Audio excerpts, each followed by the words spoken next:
presented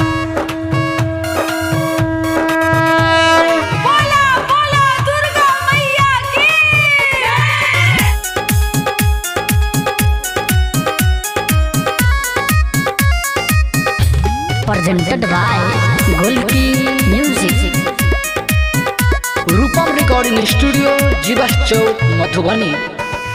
देवियों के देवी छी माँ दुर्गा भवानी,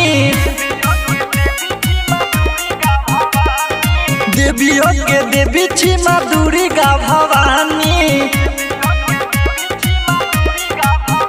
माये सुनु न पुकार तोनी खोलने के बाद, माये सुनु न पुकार तोनी खोलने के बाद, विनती करै छी आहा से महारानी। देवियों के देवी छी माँ दुर्गा भवानी, देवियों के देवी छी माँ दुर्गा भवानी।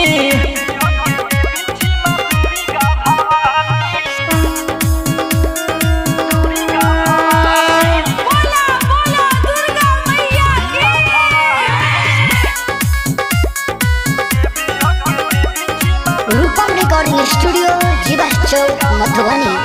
सबटा समस्या के करू समाधान, मैया आहा के महिमा महान।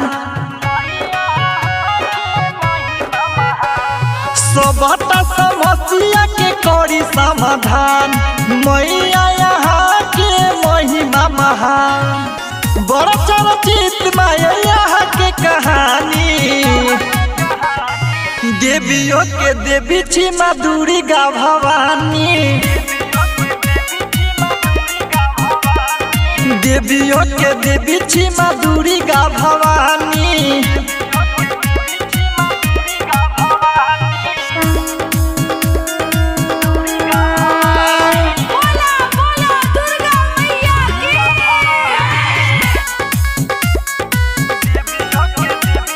रूपम रिकॉर्डिंग स्टूडियो जीवा चौक मधुबनी।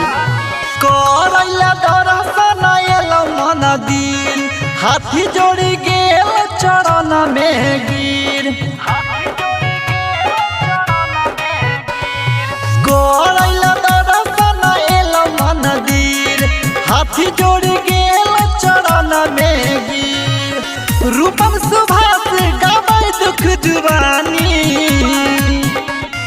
देवियों के देवी छी माँ दुर्गा भवानी,